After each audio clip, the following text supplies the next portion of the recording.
आज दिनांक मंगळवार 12 नोव्हेंबर 2024 आणि आजचे पुष्प क्रमांक 979 संविधान जागृती देशाची प्रगती या अंतर्गत होणाऱ्या ऑनलाईन विशेष व्याख्यानमालेचे आजचे प्रमुख वक्ते आदरणीय मदन बजरंग कांबळे, बौद्धाचार्य, प्रसिद्ध गायक, माजी स्टेशन प्रबंधक, सेंट्रल रेल्वे पुणे.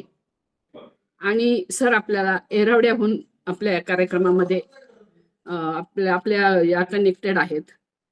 आणि आजचा सरांचा विषय आहे अस्पृश्यता निर्मूलन व जातीयतेचा लढा. सरांची प्रस्तावना जर करायचं झालं तर सरांचं लहानपणापासून ते आंबेडकर चळवळीतले फार मोठे असे सामाजिक कार्यकर्ते आहेत. त्यांनी आतापर्यंत अनेक चळवळीमध्ये भाग घेऊन सक्रिय भाग घेतलेला आहे आणि ते कट्टर बौद्ध आणि बाबासाहेब आणि समाजाच्यासाठी धडपडणारे असे कार्यकर्ते आहेत आणि प्रसिद्ध गायक आहेत. त्यांची स्वतः ते गायक आहेत, त्यामुळे ते प्रसिद्ध असे सर्वांनाच माहिती आहेत. आणि आजचा जो सरांनी विषय घेऊन आलेले आहेत तो अतिशय सुंदर विषय आहे, खूपच अनमोल असा विषय आहे. कारण या विषयावर आपल्याला व्याख्यान हे ऐकलंच पाहिजे. कारण अस्पृश्यता निर्मूलन आणि जाती अंताचा लढा हा जो भाग आहे, हा भाग अतिशय म्हणजे पूर्वीपासून गौतम बुद्धांच्या काळाच्या आधीपासून हा आपल्याशी म्हणजे मानवांशी याच्यामध्ये संघर्ष होत आलेला आहे. तर असा सुंदर आणि खूप असा म्हणजे मौलिक असा आपल्याला हा व्याख्यानाचा हा विषय सर घेऊन आलेत. तर मी अधिक न बोलता मी सरांना विनंती करते त्यांनी आपल्या विषयाला सुरुवात करावी. आदरणीय मदन बजरंग कांबळे सर. धन्यवाद विमलताई. धन्यवाद सर. आवाज येतोय का माझा? हो येतोय सर, येतोय. आवाज ठीक, ओके. हो येतोय सर. ठीक आहे. विश्वाला शांततेचा मार्ग दाखवणारे शांतीदूत महाकारुण्य भगवान गौतम बुद्ध, बोधिसत्व, भारतरत्न, विश्वरत्न डॉक्टर बाबासाहेब आंबेडकर, राष्ट्रपिता महात्मा फुले, छत्रपती शाहू महाराज, माता रमाई, माता सावित्रीबाई फुले, माझे जन्मदाते आई वडील व माझ्या गुरुजनांना त्रिवार वंदन करून मला आज विषय मांडण्याची जी संधी दिली आहे त्या सर्व आयोजकांचे, यामध्ये बहुजन हिताय बहुजन सुखाय ग्रुप शिक्रापूर पुणे, संविधान विश्लेषण समिती महाराष्ट्र राज्य, तसेच द्वारकामाई महिला व बाल कल्याण मागासवर्गीय विकास संस्था त्रिवेणी नगर पुणे यांनी मला जे आजचे पुष्प क्रमांक 979 आज दिनांक 12 नोव्हेंबर 2024 वार मंगळवार मला जो त्यांनी आज ही संधी दिलेली आहे, मी या ग्रुपवरील सर्वांचे मनापासून आभार मानतो व ग्रुपवरील सर्व माझे बौद्ध उपासक, बौद्ध उपासिका, सर्व श्रोतेगण व मान्यवर या सर्वांना मी मनापासून मानाचा जयभीम करतो व पुन्हा एकदा आयोजकांना जयभीम करून विषयास सुरुवात करतो. माझे आदर्श, मी नागपूरला नागार्जुन या संस्थेमध्ये सदस्य आहे. त्यांचे जे ॲडव्होकेट नागपूरचे ॲडव्होकेट संदेश भालेकर यांच्या लेखणीनं माझ्या मनावर खूप काही गोष्टी झाल्या आणि त्याचं खूप काही माझ्या शरीरावर परिणाम झाला. त्याच्यामध्ये माझे आदरणीय मी ज्यांचा मला आदर्श आहे त्या आदर्शांमध्ये माझे दिलीप सरोदे, ज्ञानोबा कांबळे, मोहन रोकडे व आमचे दादा हर्षानंद दादा सोनवणे. कारण ह्या सर्वांनी आंबेडकरी चळवळीमध्ये खूप मोलाचा योगदान दिलेलं आहे या सर्वांनी आणि त्यांचाच आदर्श घेऊन मी आपल्या समोर हे आजचा विषय सादर करीत आहे. सर्व उपासिका व श्रोतेगण मान्यवर या सर्वांना मी माझे हा विषय सर्वांनी समजून घ्यावा आणि मी जास्त न बोलता माझ्या विषयात सुरुवात करीत आहे. सर्व माझ्या बौद्ध उपासक उपासिकांना तसेच ग्रुपवरील सर्व मान्यवरांना माझी नम्र विनंती आहे की आपण मला शांततेचं सहकार्य कराल व माझं जे लेक्चर आहे, माझं जे आता जो विषय आहे माझा अस्पृश्यता निर्मूलन व जातीयतेचा अंत, जातीय जाती अंताचा लढा, तर हा विषय सादर करत असताना आंबेडकरांनी त्या पिरियडमध्ये आपल्यासाठी कशी झुंज दिली याच्याबद्दल मी आपल्याला सविस्तर आपल्या समोर व्यक्त होणार आहे. तरी मला ह्या सर्वांचे मी पुन्हा एकदा मनापासून जय भीम करतो आणि विषयास सुरुवात करतो. कास्टस इन इंडिया, अमेरिकेतील कोलंबिया विद्यापीठामध्ये 1916 साली डॉक्टर ए गोल्डन विजर यांनी मानवशास्त्र विषयक परिसंवादात भाग घेण्यासाठी भीमराव आंबेडकरांना बोलविले. त्यांनी भारतातील जाती, त्यांचा उगम, विकास आणि वास्तविकता या विषयावर व्याख्यान दिले. तेव्हा आंबेडकर केवळ 25 वर्षाचे होते. आंबेडकरांनी या आपल्या शोध पुस्तिकेत जाती संस्था विषयक खालील सिद्धांत मांडले. वर्ग आणि जात तसे मानायचे झाले तर निकटवर्तीय होत, कालांतराने ते अलग होतात. बंदिस्त केलेले गोठवलेले वर्ग म्हणजे जात. जाती संस्था म्हणून निर्माण केली हे डॉक्टर बाबासाहेबांना मान्य नव्हते. आंबेडकरांच्या मतानुसार म्हणून जातीचा कायदा सांगितला नाही, तो ते करू शकत नव्हता. मनूपूर्वी कित्येक वर्ष जाती संस्था अस्तित्वात होत्या.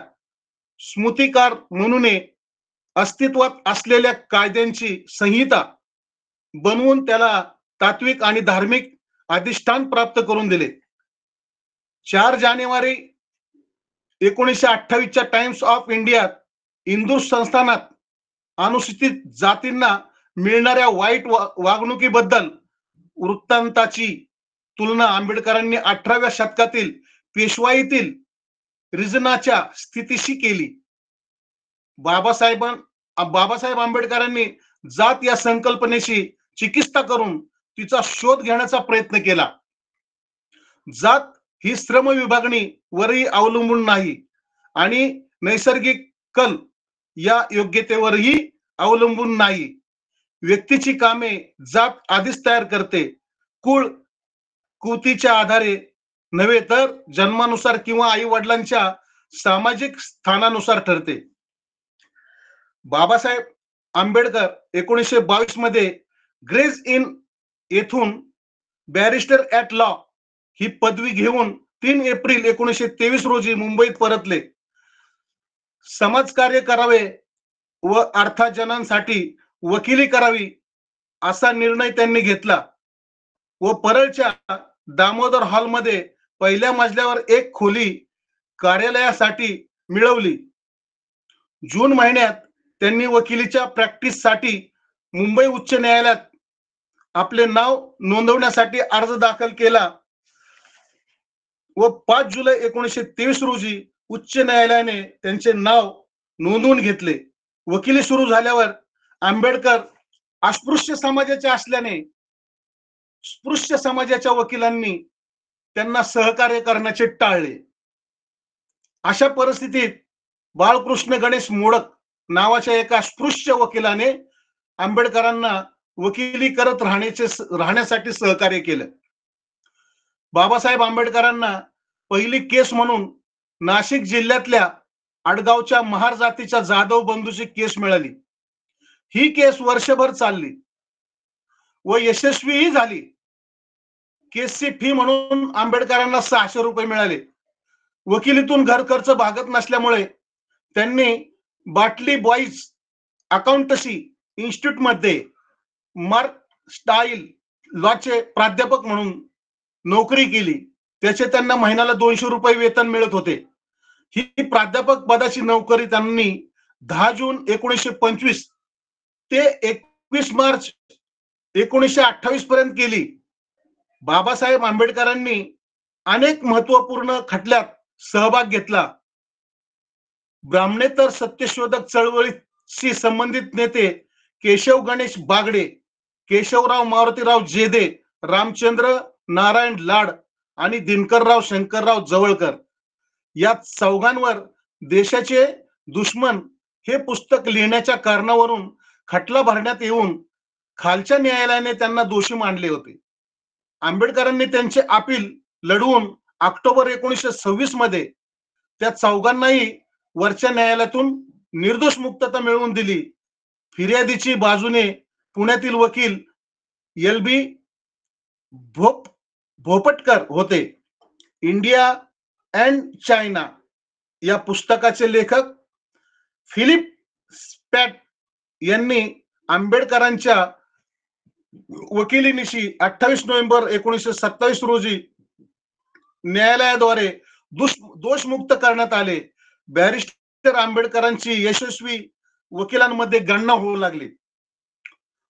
शहापूर तालुक्यातील किनवली येथील व्यापारी चंदूलाल स्वरूपचंद शहा यांच्या विरुद्ध 1930च्या इंडियन पिनल कोडच्या कायद्याखाली बेकायदा शस्त्रे आणि स्फोटके बाळगल्याच्या आरोपाखाली गुन्हा दाखल झाला होता. हे प्रकरण ठाणे जिल्हा सत्र न्यायालयात सुरू असताना शहा यांचे वकील प्रभाकर रेगे यांनी या गुन्ह्यातून आम्हाला सोडवणे आपणास शक्य नसल्याने सांगितले व दादरच्या हिंदू कॉलनीमध्ये राहणाऱ्या डॉक्टर आंबेडकरांना भेटण्यासाठी त्यांना सांगितले. पुढची तारीख कोणती आहे हे विचारून डॉक्टर आंबेडकरांनी त्यांचे वकील पत्र स्वीकारले. त्यांनी ठाणे येथे सत्र न्यायालयात शस्त्र कायद्या प्रकरणी न्यायाधीशासमोर 2च मिनिटे युक्तिवाद केला आणि या युक्तिवादानंतर न्यायाधीशाकडून चंदूलाल शेठ शहा यांना आरोपातून निर्दोष सोडण्यात आले.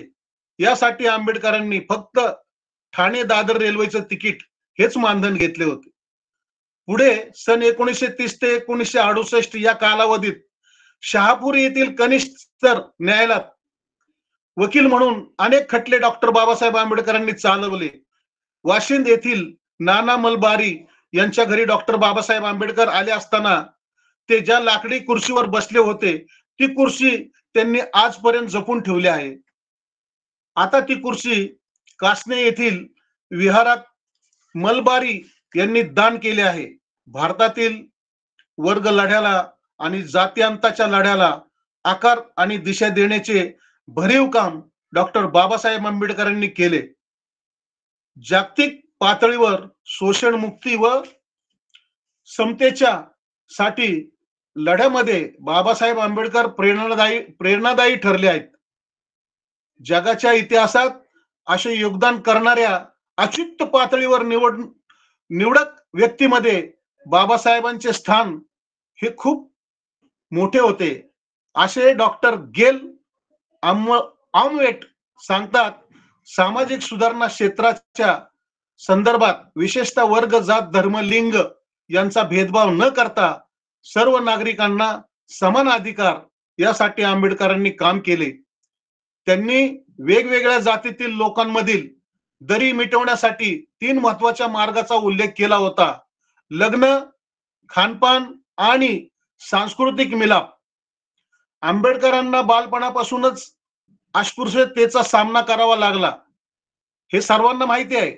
इसवी सन 1935-36 कालावधीत दरम्यान लिहिलेल्या वेटिंग फॉर द व्हिसा या आपल्या आत्मकथेत डॉक्टर बाबासाहेब आंबेडकरांनी अस्पृश्यते संबंधी त्यांना आलेल्या कटू अनुभवांचा आठवणीच्या नोंदी केलेल्या आहेत. माझ्या बांधवांनी ह्या खरंच वाचाव्या. हे आत्मचरित्रपर पुस्तक कोलंबिया विद्यापीठात पाठ्यपुस्तक म्हणून वापरले जाते. तुम्ही कोलंबिया विद्यापीठामध्ये हा त्यांचा पाठ्यपुस्तक क्रमांकामध्ये हे बघा किती कौतुकास्पद वाटतं की त्या कोलंबियामध्ये बाबासाहेबांचा हा धडा शिकवला जातो. पण आपल्या भारतासारख्या ठिकाणी बाबासाहेबांचे जे विचार आहेत ते अजूनही पाठ्यपुस्तकातून कधी दिलं जात नाही. हे शोकांकित आहे. माझ्या सर्व बांधवांना मनाला ह्या गोष्टीचं दुःख होत असेल. राजकीय स्वातंत्र्य अधिक ही सामाजिक सुधारणा हा टिळक व आगरकर यांच्यातील वाद डॉक्टर बाबासाहेब आंबेडकरांच्याही मनात चालला होता. स्वातंत्र्य भारतात तत्कालीन अस्पृश्यतेच्या स्वातंत्र्याला काहीच किंमत नसेल तर त्यातून अधिक गुंतागुंतीचा समस्या निर्माण होतील, तसे होऊ नये यासाठी बाबासाहेबांनी सामाजिक सुधारणा व अस्पृश्यता निर्मूलन ही एक कार्य करण्याला अधिक प्राथमिकता दिली. बाबासाहेब आंबेडकर भारतातील ब्रिटिश सत्तेचे सुद्धा विरोधक होते. इंग्रज सरकारकडून भारतातील अस्पृश्य समाजाला राजकीय व सामाजिक स्वरूपाचे हक्क इसवी सन 1919 पर्यंत मिळाले नव्हते. पण ज्यावेळी साऊथ बरो अध्यक्ष असलेल्या मताधिकार समिती जेव्हा मुंबई प्रांतात आली, तेव्हा शिडनहॅम महाविद्यालयात प्राध्यापक असताना बाबासाहेब आंबेडकरांनी 27 जानेवारी 1919 रोजी अस्पृश्यांचा प्रतिनिधी म्हणून गव्हर्नमेंट ऑफ इंडिया ऍक्ट 1919 बाबत साऊथ बरो मताधिकार समिती समोर साक्ष दिली व समितीला आपल्या मागण्यांचे 50 पानाचे छापील निवेदनही सादर केले. त्यात त्यांनी अस्पृश्यांना मतदानाचा हक्क पाहिजे, त्यांना निवडणुकीस उभे राहता आले पाहिजे, त्यांच्या मतदानात स्वातंत्र्य मतदारसंघ पाहिजेत, अस्पृश्य प्रतिनिधी अस्पृश्य मतदारांनीच निवडले पाहिजेत आणि अस्पृश्यांच्या मतदारसंघात अस्पृश्यांना लोकसंख्येच्या प्रमाणात जागा दिल्या पाहिजेत यासारख्या मागण्या केल्या होत्या. त्यांच्या प्रभावाखाली अस्पृश्य वर्गीय समाजसेवक व पुढारी सभा घेऊन आपल्या मागण्या पाठपुरावा करणारे ठराव पास करून इंग्रज सरकारकडे पाठवू लागले.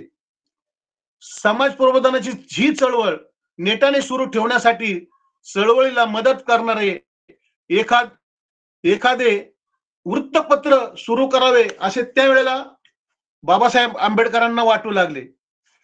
म्हणून मूकनाईक पाक्षिकातून अस्पृश्यांच्यासाठी त्यावेळेला अन्यायाला त्यांनी वाचा फोडली. ते अशी की आंबेडकरांचे समाजकार्य सुरू असताना मुंबईतले कोल्हापूरचे राजे शाहू महाराज हे आपण होऊन स्वतः आंबेडकरांना त्यांच्या घरी येऊन भेटले.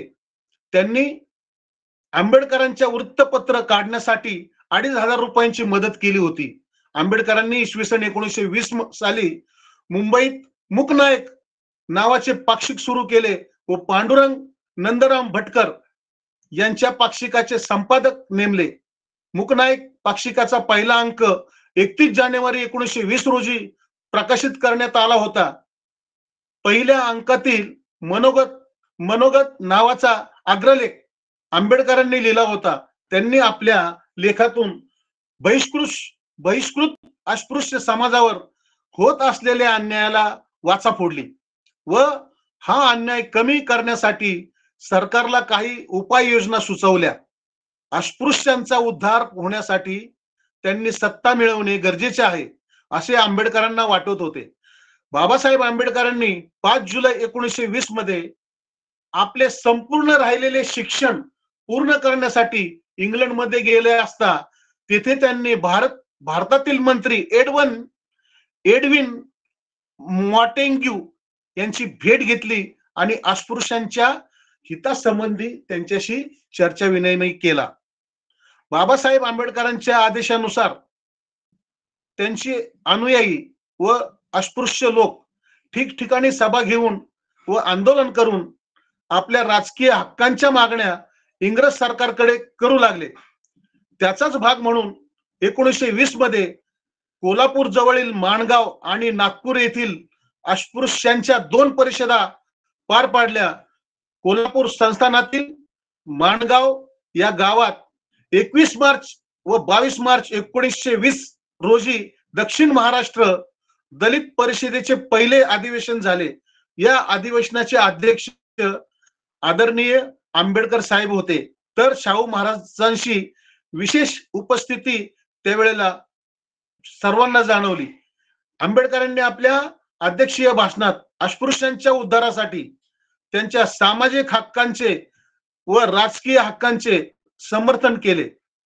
अस्पृश्यांच्या उद्धारांचे व समाज सुधारणांचे कार्य करीत आपल्या भाषणात आंबेडकरांच्या विषयी वक्तव्य केले की डॉक्टर आंबेडकर आपल्या अस्पृश्य समाजाचा उद्धार करतील आणि आपल्या देशाचाही उद्धार करतील. ते फक्त अस्पृश्यांचेच नव्हे तर देशाचेही राष्ट्रीय नेते होतील. त्यांच्या नेतृत्वाखाली अस्पृश्य समाजाने आवश्यक आपला उद्धार करून घ्यावा. असे का म्हणले असतील शाहू महाराज, की शाहू महाराजांना त्या काळामध्ये हे जे भट ब्राह्मण धोंड्या पांड्या असे दगड धोंड्या म्हणायचे, काही पण म्हणायचे, नाव ठेवायचे, कारण त्यांच्याकडे शिक्षणाचं तेवढं हे नव्हतं, म्हणून हे ब्राह्मण त्यांना हिनवत असायचे.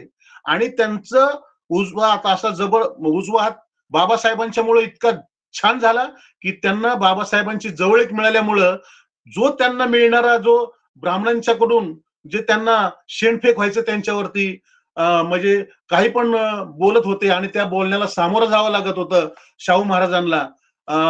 त्याच्यामुळं बाबासाहेबांना त्यांनी जवळ करून आणि प्रत्येक ठिकाणी ज्या ज्या सभा त्यांनी भरवल्या त्याच्यामध्ये खरंच शाहू महाराजांचं खूप मोलाचं योगदान आहे.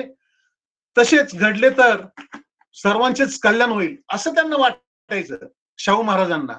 म्हणून 30 मे ते 1 जून इसवी सन 1920 दरम्यान नागपूर येथे शाहू महाराज यांच्या अध्यक्षतेखाली अखिल भारतीय बहिष्कृत समाज परिषद झाली. आंबेडकर आपल्या अनुयायांच्या सह या परिषदेमध्ये सहभागी झाले.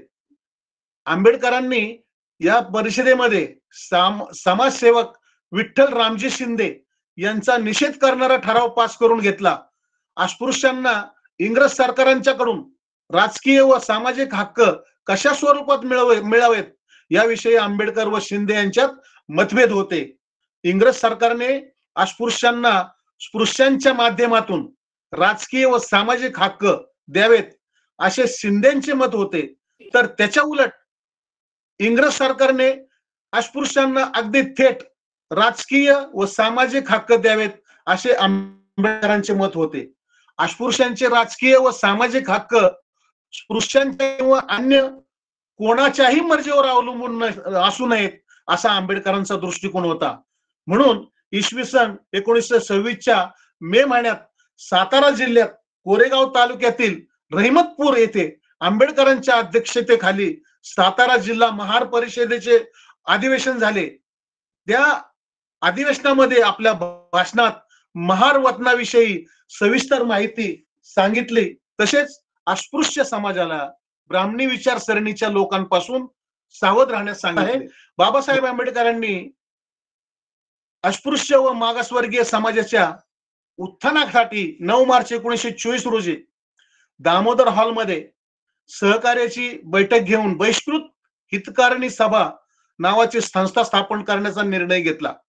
आणि त्यानुसार त्यांनी 20 जुलै 1924 रोजी संस्थेचे ध्येय व कार्य सूचित करण्यासाठी शिका, संघटित व्हा, संघर्ष करा हे राजकीय दृष्ट्या तळागाळात असलेल्या इतरांना बरोबरीस आणणे, कारण त्यांचा जो मूलमंत्र होता बाबासाहेबांचा तो आपल्या समाजापर्यंत पोहोचवण्यासाठी त्या पिरियड मध्ये त्या काळात शिका, संघटित व्हा, संघर्ष करा हे क्रियावाचक व आज्ञावाचक शब्द स्वीकारण्यात आले.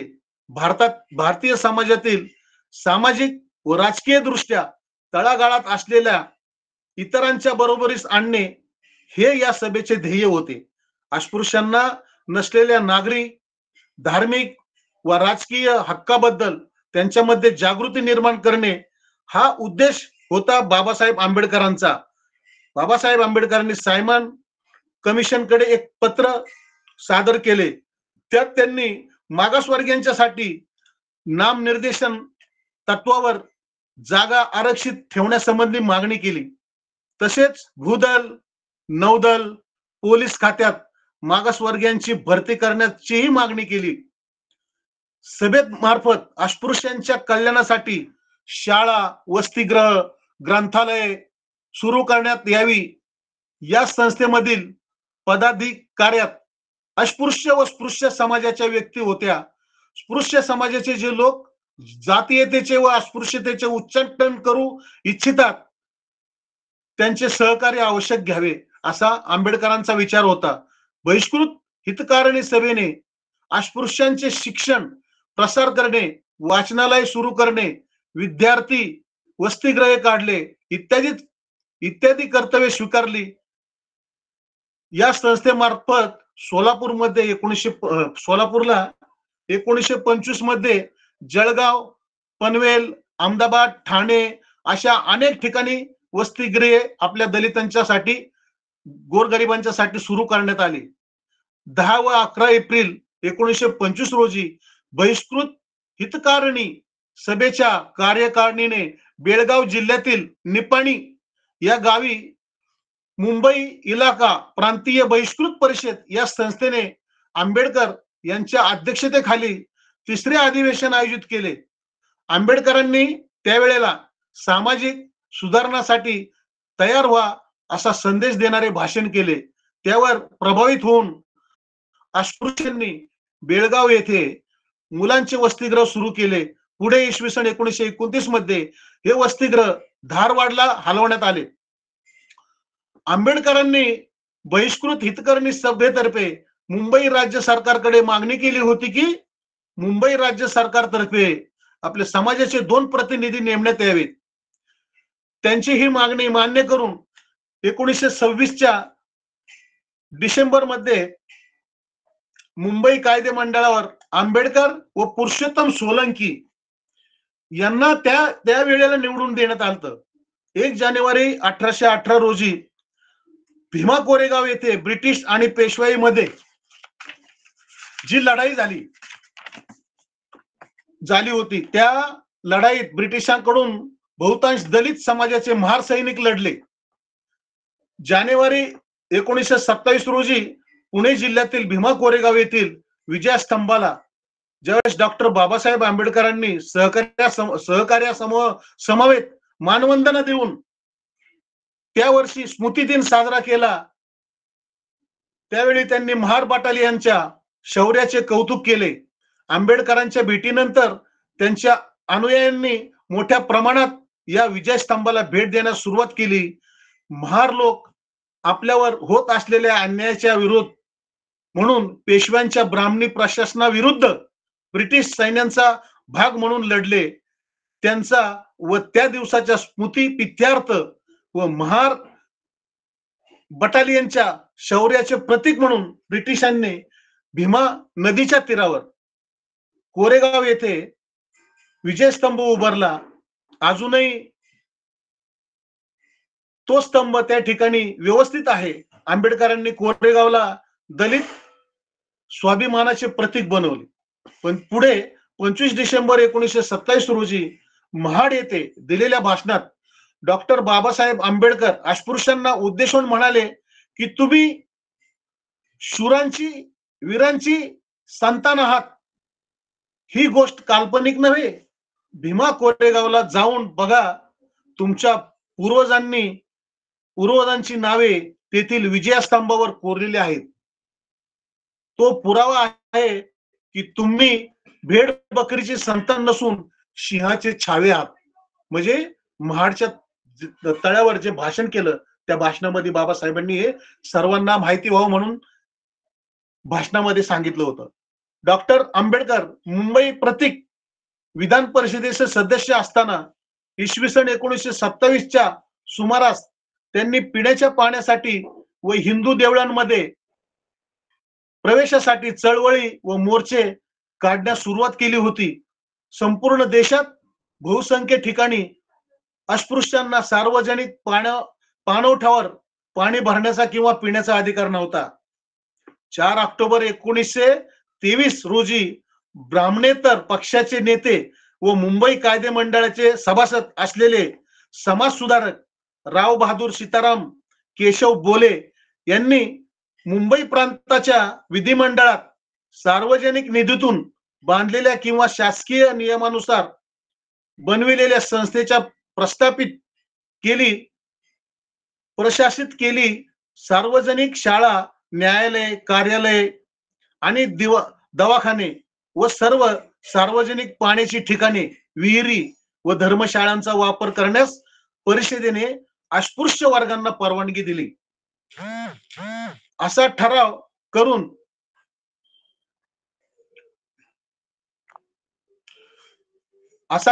करून घेतला. रावबहादूर बोले यांनी 5 ऑगस्ट 1923 रोजी विधिमंडळात ज्या नगरपालिका आणि जिल्हा मंडळे पहिल्या ठरावाची अंमलबजावणी करणार नाहीत त्यांना सरकारतर्फे दिले जाणारे वार्षिक अनुदान बंद करण्यात यावे असा दुसरा ठराव मांडला.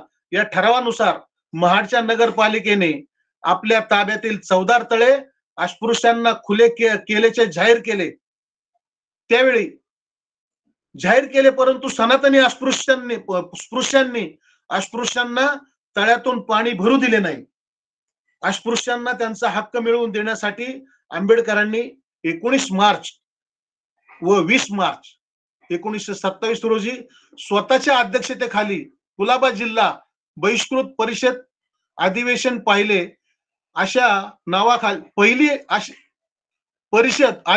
पहिले अशा नावाखाली परिषद भरवली आणि 20 मार्च 1927 रोजी महाड येथे आंदोलन सुरू करण्याचे निश्चित केले.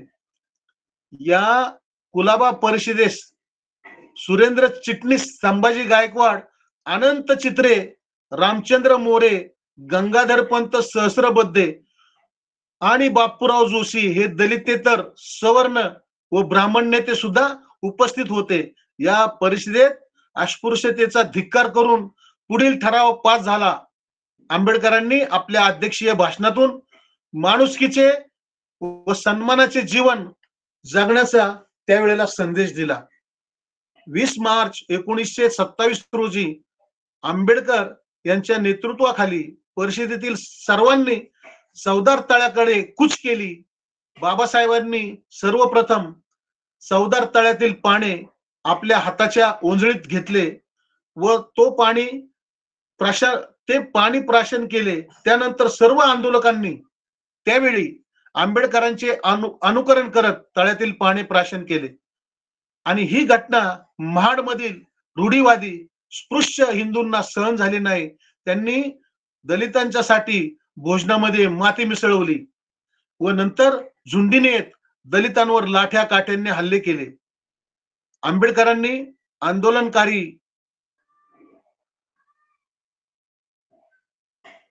आंदोलनकारी अस्पृश्यांना प्रत्यहल्ला करू नका असे आवाहन केले. बाबासाहेब सगळ्यांना सांगत होते की त्यांनी जरी काय केलं तरी तुम्ही प्रत्यहल्ला करू नका. आपल्याला हे शांततेनं हा आपला जो हे जे आंदोलन करायचे ते शांततेनेच करायचं आहे.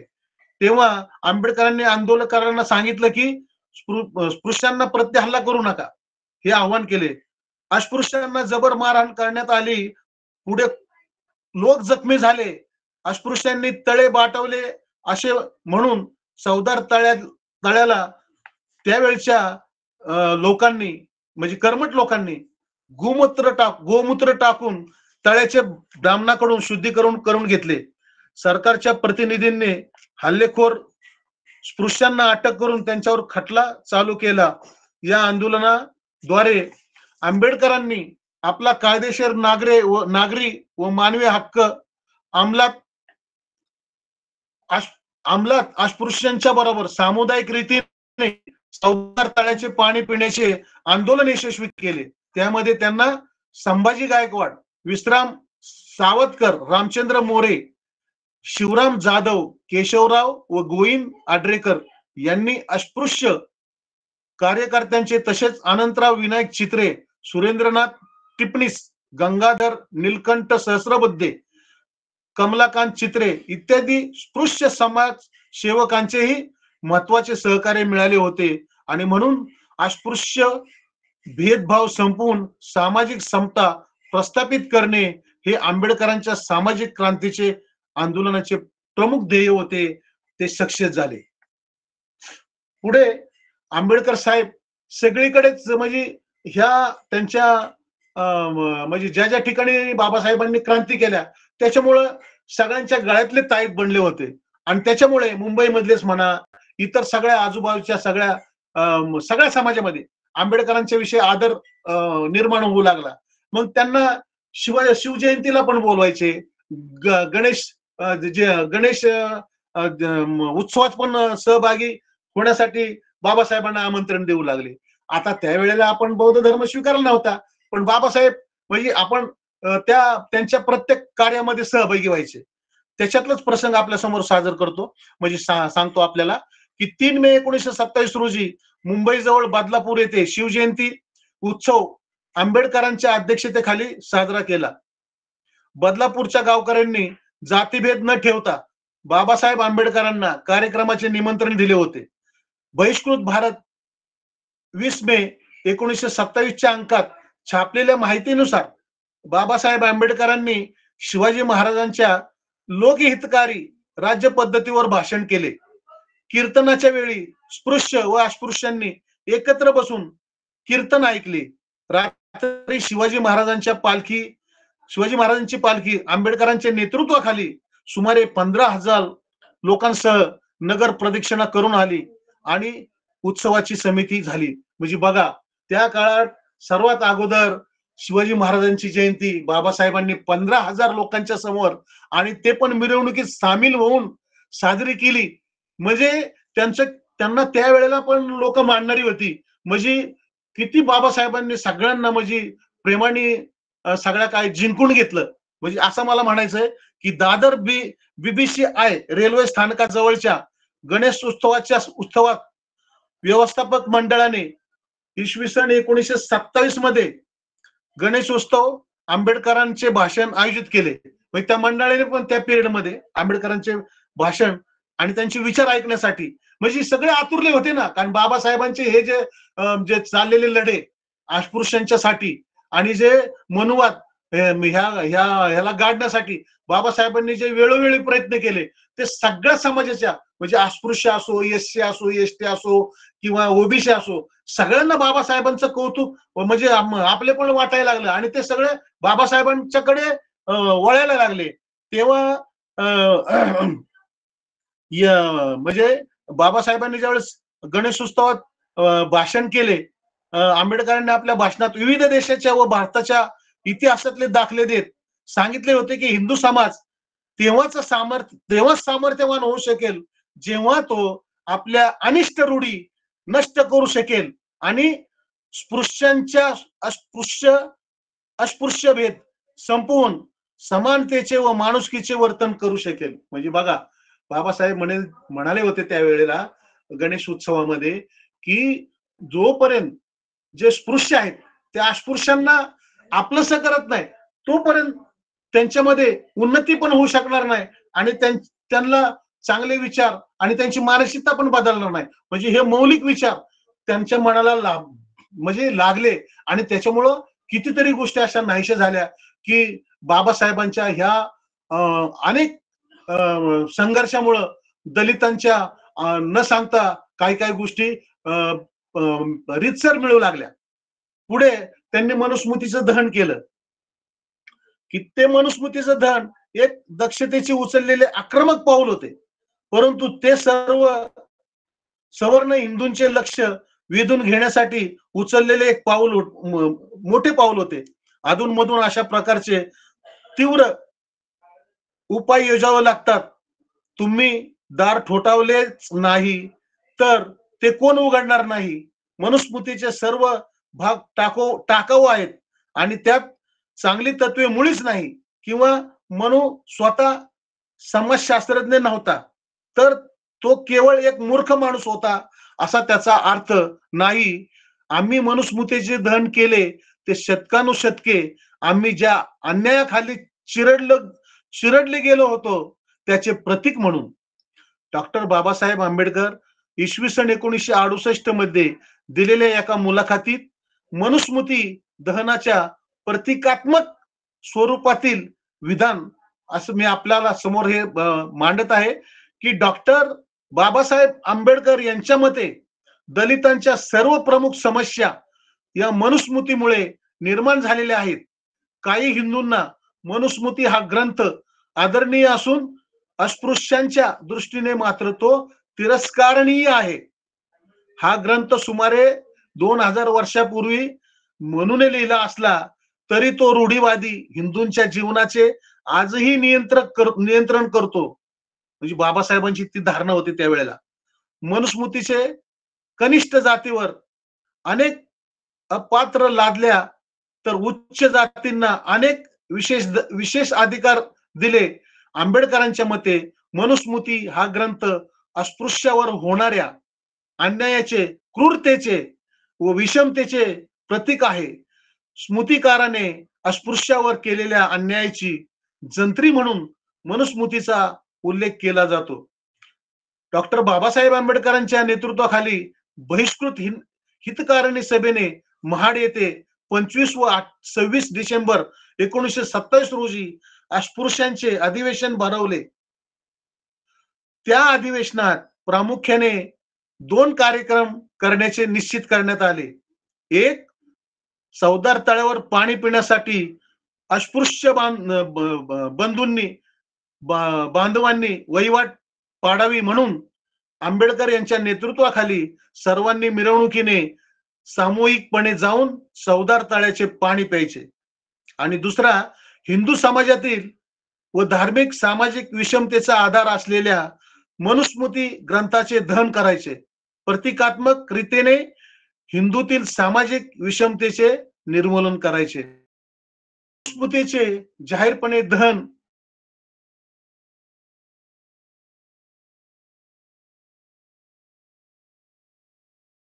होता. मनुस्मृती दहनाचे परिणाम इतके दूरगामी होते की त्या घटनेची ख्रिश्चन धर्मगुरू धर्म बहिष्कृतेच्या आज्ञेच्या दहनाशी केली गेली आहे. तेव्हापासून दरवर्षी 25 डिसेंबर रोजी अनेक लोक मनुस्मृती दहन हा दिन पाळतो. बघा, म्हणजे ख्रिश्चन समाजातील लोक सुद्धा मनुस्मृती दहन 25 डिसेंबर म्हणून पाळतात. म्हणजे पहा, बाबासाहेबांनी किती तो लढा दिला. आणि म्हणजे मला एक सांगावंसं वाटतं की हा लढा ज्यावेळेस दिला आणि चौदार तळ्यावरच ज्यावेळेस बाबासाहेबांनी तो लढा दिला आणि पूर्ण यशस्वी केला, त्या संदर्भात मी एक आपल्या समोर त्यावेळच्या लोकांचं म्हणजे जे चौदार तळ्यावरचं एक गीत छोटस आपल्या समोर सादर करतो. भीमाचा तो आठवा प्रताप, शत्रूला ज्याची महती पटावी. भीमाचा तो आठवा प्रताप, शत्रूला ज्याची महती पटावी. इतिहासाची पाने लिहिता, इतिहासाची पाने लिहिता, त्या बुद्धिवंताची बुद्धी खुटावी. इतिहासाची पाने लिहिता, त्या बुद्धिवंताची बुद्धी खुटावी. पाणी चौदार तळ्यातील भरता, गर्जना सत्याग्रहाची करता. पाणी चौदार तळ्यातील भरता, गर्जना सत्याग्रहाची करता. त्या काळ्या रामाच्या मंदिरी शिरता, काळ्या रामाच्या मंदिरी शिरता, कर्मठांची ती भ्रांती मिटावी. भीमाचा तो आठवा प्रताप, शत्रूला ज्याची महती पटावी. पाणी चौदार तळ्यातील भरता, की केला अभ्यास कायद्याचा खोल, तपश्चर्येचे देऊनी अमोल. बाबासाहेबांनी कायद्याचा अभ्यास केला आणि प्रत्येकाला धडा शिकवला. आणि म्हणून म्हणायचंय की केला अभ्यास कायद्याचा खोल, तपश्चर्येचे देऊनी अमोल. वकिलकी करत होते ना बाबासाहेब. कितीतरी लोकांना त्यांनी वाचवलं, कितीतरी प्रसंगातून त्यांना न्याय मिळवून दिला. आणि म्हणून मदन कांबळे काय म्हणतात, केला अभ्यास कायद्याचा खोल, तपश्चर्येचे देऊनी अमोल. असा मानाचा बोलावा बोल, असा मानाचा बोलावा बोल. लिहिता, त्या इतिहासाची पाने लिहिता, त्या बुद्धिवंताची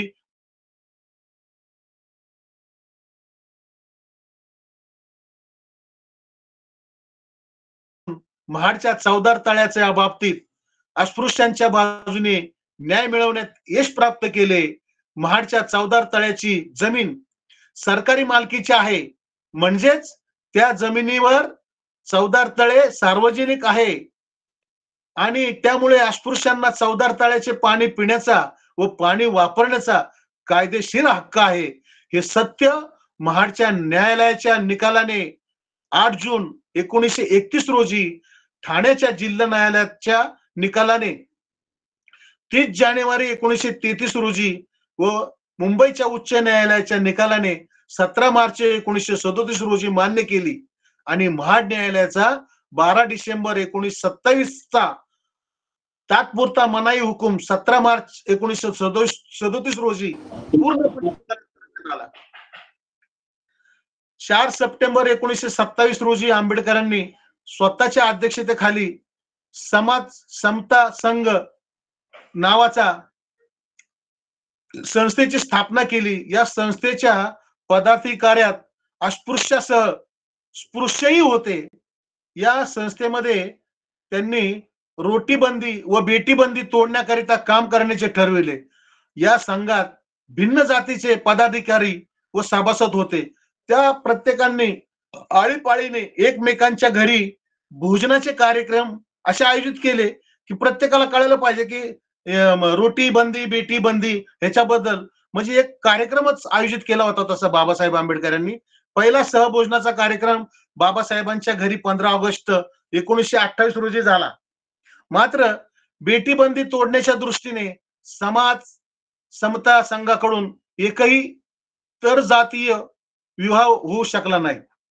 आंबेडकरांनी 29 जून 1928 रोजी समाज समता संघासाठी समता नावाचे पाक्षिक सुरू केले, पण आर्थिक अडचणीमुळे इसवी सन 1929 मध्ये ते बंद पडले.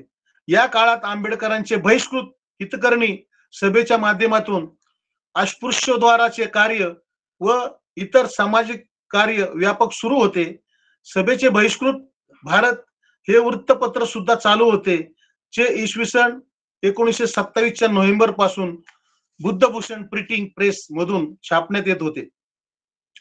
सार्वजनिक जीवनात पदार्पण केल्यानंतर पहिली 10 वर्ष समाज सुधारक बाबासाहेब आंबेडकरांनी हिंदू धर्माच्या चौकटीत राहूनच हिंदू समाजात सुधारणा घडवून आणण्याचा प्रयत्न केला, पण सवर्ण हिंदूंचा दृष्टिकोन बदलणे अशक्य आहे त्यांची खात्री त्यांना झाली. त्यामुळे हिंदू धर्मात राहून अस्पृश्यांची आर्थिक स्थिती व सामाजिक दर्जा सुधारणार नाही याची बाबासाहेबांना जाणीव झाली. आंबेडकरांनी हिंदू धर्माचा त्याग करण्याचा निर्णय घेतला. त्यांनी असा विचार मांडला की असे स्वातंत्र्य हे भारतासाठी आवश्यक आहे, तसे धर्म बदलणे हे अस्पृश्यासाठी आवश्यक आहे. आंबेडकरांची धर्मांतराची संकल्पना होती की अस्पृश्यांना हिंदू धर्मामध्ये चांगली वर्तणूक मिळत नाही, तसेच हिंदू धर्म जाती व्यवस्थेचा पुरस्कर्ता असून तो माणसात भेद करतो. हिंदू धर्मात समता, स्वातंत्र्य आणि बंधुता नाही. डॉक्टर बाबासाहेब आंबेडकरांनी हिंदू धर्म आणि समाज व्यवस्थेला असा प्रश्न केला की जो धर्म अस्पृश्यांना मंदिरात जाऊ देत नाही, पाणी पिऊ देत नाही, ज्ञानार्जन करू देत नाही, अशा संख्याकाच्या सवलतीच्या विटाळ म्हणजे विटाळ मानतो. अस्पृश्यांना जर सावली पडली तर तो विटाळ समजतो, मानतो. हिंदू धर्म अस्पृश्यांना तुच्छ मानतो. अशा हिंदू धर्मात अस्पृश्यांनी का राहायचे, म्हणजे त्यावेळेला बाबासाहेबांनी ठरवलं. सोलापूर जिल्ह्यात बार्शी येथे मुंबई प्रांतिक बहिष्कृत परिषदेत मे 1924 मध्ये अस्पृश्यतेवर उपाय, देशांतर, नामांतर की धर्मांतर या विषयावर विवेचन करताना डॉक्टर बाबासाहेब आंबेडकर म्हणाले की कोणत्याही धर्माकडे आपण तात्विक तसेच व्यावहारिक दृष्ट्याही पाहिले पाहिजे. तात्विक दृष्ट्या हिंदू धर्म कोणत्याही धर्मास हार जाणार नाही, माझे असे मत आहे. नव्हे कोणत्याही धर्माहून तो श्रेष्ठ गणला जाईल.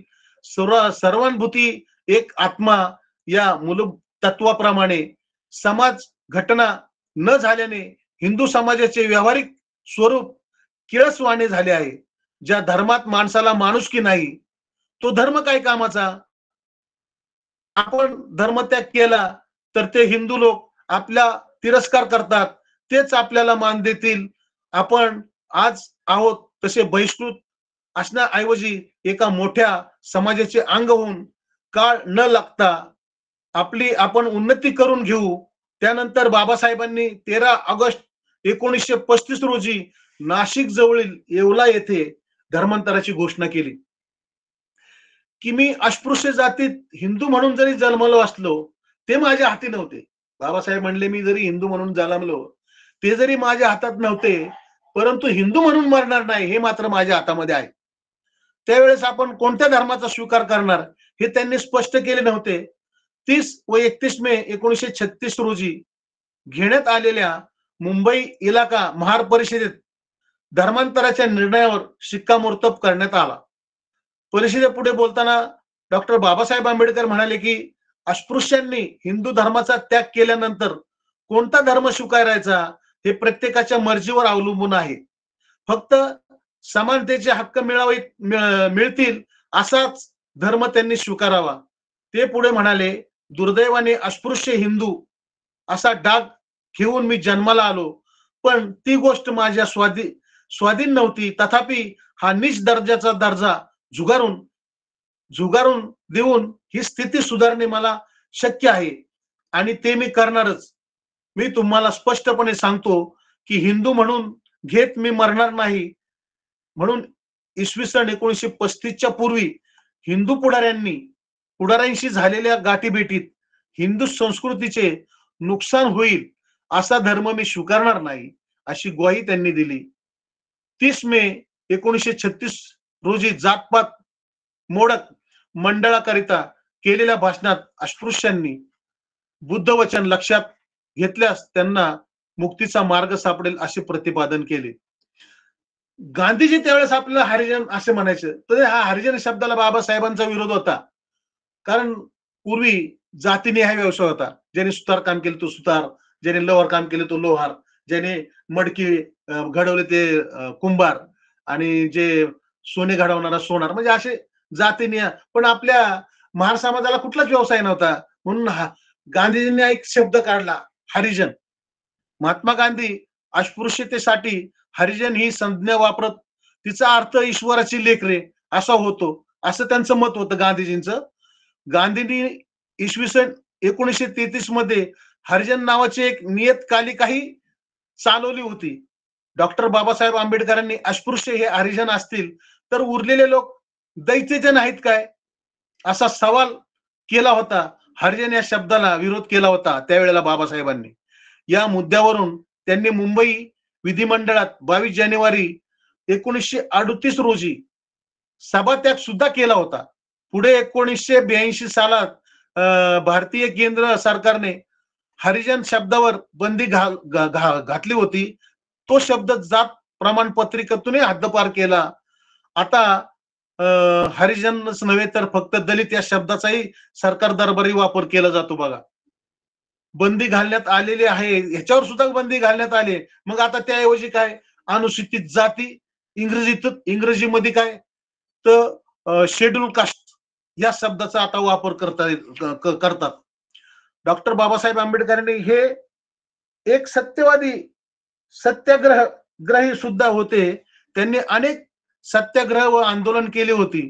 आता पुढे त्यांनी एक सत्याग्रह केला की मंदिर प्रवेश. आता मंदिरात प्रवेश मिळवण्यासाठी त्यांचे 5 वर्ष काळे राम मंदिरासाठी खूप त्यांनी लढा दिला, पण तो लढा होऊ शकला नाही. पण त्या अडथळ्याचा पुढे काही उपयोग झाला नाही.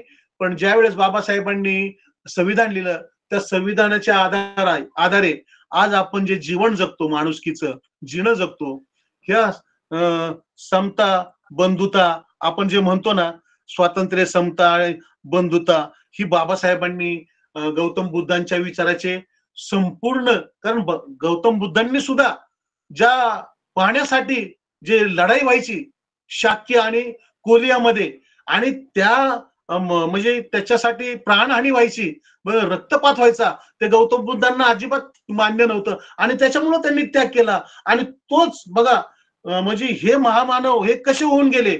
आणि गौतम बुद्ध जे त्यांना प्राप्त झालं, तसं बाबासाहेबांना पण बोधिसत्व ह्या पाण्यामुळे, म्हणजे कसं माहिती का, सगळं बघा, त्यांनी घराचा त्याग केलेला आहे, त्यांची मुलं गेलेत आपल्यासाठी, म्हणजे आपल्या समाजासाठी अख्खे आयुष्य त्यांनी बर्बाद केलेलं आहे, संसाराकडे सुद्धा लक्ष दिलेलं नाही. बुद्धिस्ट सोसायटी ऑफ इंडिया, भारतीय बौद्ध महासभा, ही आपली मातृसंस्था आहे. ही मातृसंस्था कधी आपल्याला मानत नाही, आपल्या कल्याणकारी योजना राबवत असते.